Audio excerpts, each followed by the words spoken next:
So this challenge is related to string split and join. Let's see what is the query.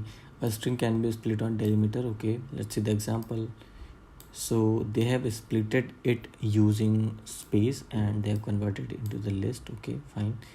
And also they can be joined using hyphen.